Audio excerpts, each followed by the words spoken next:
Hey guys, this is Neon Nezi back again with another Destiny Nights video, and today, guys, it's a very special day. So first of all, it's special because I'm back. I had, like I was saying, finals and a lot of college stuff. So student first, had to take care of that, and didn't really have a lot of time, but I have time now, and I will start uploading videos more regularly. Second reason why this is such a special video, guys, is because we have a new update note or developer's note on the Mobirum website. The link is in the description down below, and it is regarding Guild Wars and a PvP revamp, as in our current arena system is getting a makeover, a do-over. This is such big news, and if you guys read the title of this video, it's probably going to say something like thank you to everybody who stayed, or thank you to everybody who didn't quit. Yeah, I'll make the title that, because this game started in January, all right? And I'm not trying to be mean here, not trying to be rude here, but it started dying around May-ish. So everybody that stayed with the game after that was just like, it wasn't cyberbullying or anything. It was nothing dramatic, but people just like gave us so much crap. They're like, why are you staying with that game? That game's not gonna do well. I heard so many people tell me that the developers didn't care about the game anymore, and they were just trying to milk us of whatever money they could get off of us. And this is why I started the videos where I started saying hashtag trust in devs, because if these guys didn't care, all right, like, it's true that every now and then we go for a month without an update and it just feels kind of empty. But at the same time, if you guys go to their Mobirum website, they will reply back to you within a very timely manner, and they've always been kind and respectful towards the community. I know one of my guild members had an implication with his account being banned. I don't really know what happened with that, but I hope it got resolved. Other than that, thank you to everybody who didn't quit, and this includes the developers. You guys posting this note and working so far on Guild War and PvP just shows that the game is going to grow. It's definitely going to grow. So I went over everything right before the video started, so I can give you guys like a quick synapse. Again, the link is in the description down below, so you guys can go ahead and check it out. There are some pretty cool pictures. It looks pretty polished, so I know it's going to be good. So first of all, Guild Wars is going to be for your whole guild. It's a community kind of like team building gaming experience. Just the fact that you need to band together with your team in real time. That's another fact that makes it so appealing, right? It's real time. It's with your friends, and it's competitive. So the guild system here, I have a few questions. My questions are: does the game what is the limit on the time? Because in Summoner's War, I think the time is like 12 hours or something, but in Clash of Clans, it's like an entire day. No, it's actually a day for preparation, like war prep, and then a day of war. So I don't know how that's going to be. I am curious to find out. But everything aside, Guild Wars is going to be pretty awesome. It seems that after Guild Wars, they are going to move on to Guild Sieges. There isn't a lot of information on how the competitive aspect is going to play out, but I'm guessing it's going to be you build a defense, I build an offense, I attack you, but I'm guessing it's going to be on auto. All right, I'm not sure. I'm guessing it's going to be an auto, or there's going to be some kind of restriction or something to make it fun.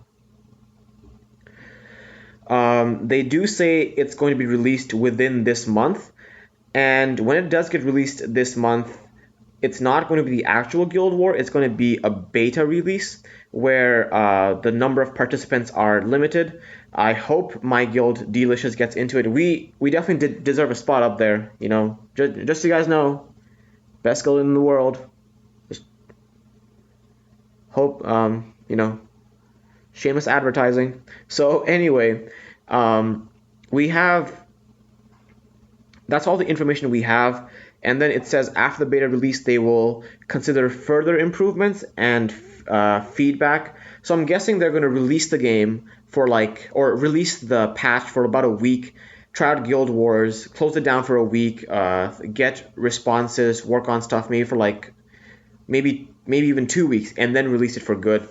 Of course, I don't know their plans, but that's just what I'm guessing. I'm just excited on the fact that it's going to be coming out within this month. That is just very exciting. And I'm guessing we should get another like update patch from the devs pretty soon. So next up is the PvP revamp. So for people who are new or aren't very competitive or high up on the arena leaderboards, let me just brief you guys in on what were the key problems with the current PvP or arena system. The main problem, I think, was just the fact that it was so easy to win. All right, and there's a number of reasons why it was so easy to win. But it was just the fact that you didn't have to be good. You didn't have to have a proper team lineup or anything. Or like you didn't need a proper team lineup, but didn't have to be too specific. And another thing was that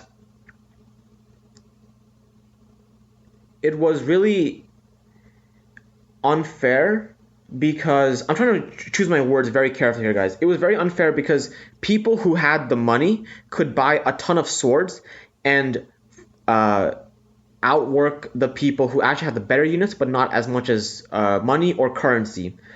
So basically what Arena turned out to be was that Arena was basically who can spend the most swords. That was basically it. For example, I could do 100, right? I could do 100 arena fights and have like a win rate of 90%, right? But then somebody else could have a win rate of 40%, but if they do 1,000 fights, that is going to make their 60% a lot more significant than my 90%. So they would always be high up there. There was times, I don't think I ever saw somebody in number 1 that was too low level, but I remember there was a time when the number 3 was level 39 with like this, it wasn't a very good comp either. I mean, it had Adonis in there, but still wasn't a very synergized comp. It was just kind of like randomly there. It was just the fact that he or she was doing arena so much that their wins outweighed their losses, or their wins outweighed our wins eventually. Another problem was that the AI was not very smart, and when you're pairing up an AI versus manual control, or like someone like a human mind versus AI, right now it's already an unfair fight, and the AI itself wasn't very good. So you could bring in a team that was weaker or not as well orbed or crested as the opponent's team, and you could still win because you can time your things. You can cleanse when you need to, you can shield when you need to, you can line up your attacks in a certain pattern to dish out maximum damage. And the AI, of course, wasn't doing it. So those were some of the things that really affected Arena not being fun. Another reason that I just remembered was that defense held no value. So your defense, whether you won or lost, would not result in you gaining or losing points. And the last reason what made it a little bit boring is that the matches were random. So the matches are random, that's fun, that's exciting. But what you guys have to understand is that because the matches are random, people are going to look for one team, kind of like one glove fits all kind of situation, so that one team fits every single kind of situation out there. So they bring in those teams, and then you just would not see variety. So every time a new unit got released and the meta shifted, everybody in like the top 10 would have the same defense or close to the same defense or offense. And it's just like, it's not strategy or anything. It's just, you just want to be prepared for whatever the opponent might be. So you're always going to build that one team and stick to that one team. But anyway, they are actually touching on everything that I just mentioned, guys. So first of all, everything is going to be an auto. When you fight, you have no control over your units. You just auto them. However, this is still going to be fun because they're taking out the random system. You can pick who you're going to fight. As you pick who you're going to fight, you can then choose your team comp to counter theirs or to, fight them. And then after you hit that fight or, begin battle or whatever, it's going to go full on auto, completely out of your control. And another thing that the devs are doing to promote diversity is that units with similar affinities will be stronger and they will exert more power or something like that. That's kind of what it said. So basically what this means is that if I brought in 3 rock units, they would do a lot more damage, or they would take a lot less damage from the opponent. So you want to have units that are of the same, either, I'm not sure by affinity what it means. I'm guessing that affinity means the rock, paper, scissors, like their elements. So right now, what people are doing is that they have one team. They have 4 core units that they always bring into arena. Now what it's doing is that if you want to fight a wind comp, a scissor comp, if you need to fight a scissor comp, what's going to happen is that you need a rock team. And you're not going to just need 1 rock unit, you're going to need 4 rock units to completely counter that team.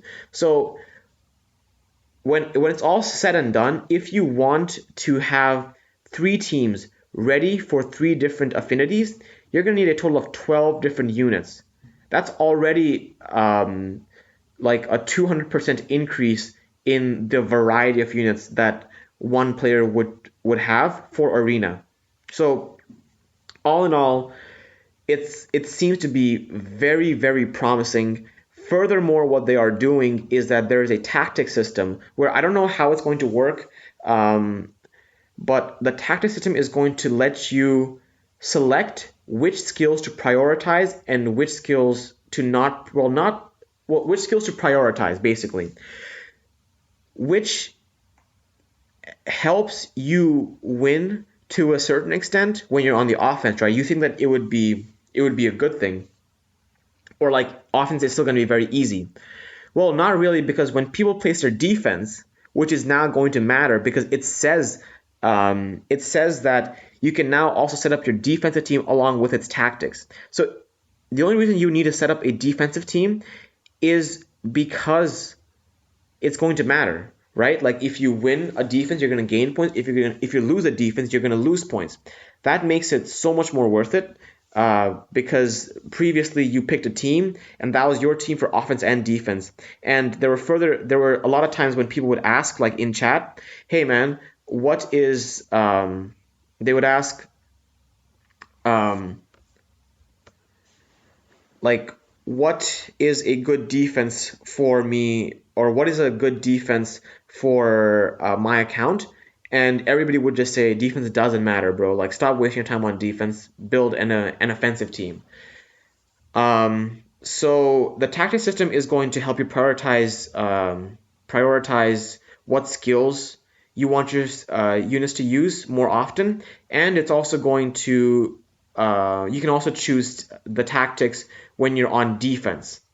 So that makes it equally challenging. So right now, my question is, for example, like, do I prioritize just between my units or between the entire team? Because what I could say, like, there could be two ways of this. I could either be doing prioritize Elki's skill 1, prioritize Benito's skill 1, and prioritize Hakasha's skill 1. So if I said that, is it going to be like that per unit? You can say this skill over the other, or are you going to have to prioritize it over 6 different? So do you get what I'm saying? Instead of saying just 1, 2, 1, 2, 1, 2, what if you have to say 1, 2, 3, 4, 5, 6 across 6 units instead of just between 2 skills? That's a question that I have. It also says that it's going to show your hero's experience will reflect the change, will reflect the results. So I'm guessing what this means is the units with higher awakenings or higher levels or higher stars are going to obviously have an advantage over ones that are not as high as them. And it says that buffs will be provided. Yeah, so this is what I was talking about. Buffs, additional buffs will be provided if there are heroes with the same affinity in the team, allowing you to exert more power. So again, it says that you're gonna need to shuffle teams now. At least that's what the devs are hoping for, and it's definitely what they're gonna get. Sorry, I just had to drink some water. My throat is parched. But anyway, I hope you guys enjoyed this video. If you guys like my content, please go ahead and subscribe to my channel. If you guys have any requests, comments, concerns, topics to be covered in future videos, let me know in the description or in the comment section down below. If you guys like my content, I would say please go ahead and check out Easy the Game's content as well. He has been advocating for a lot of things. We both have been on this, give us Guild Wars, give us a new arena system for the longest time. Thank you so much to everybody in not just my guild, but across all servers and the developers as well for not quitting on us. Thank you for not leaving, because the game is just about to get so much more interesting and so much more rewarding. So yeah, until the next time, guys, Neon out.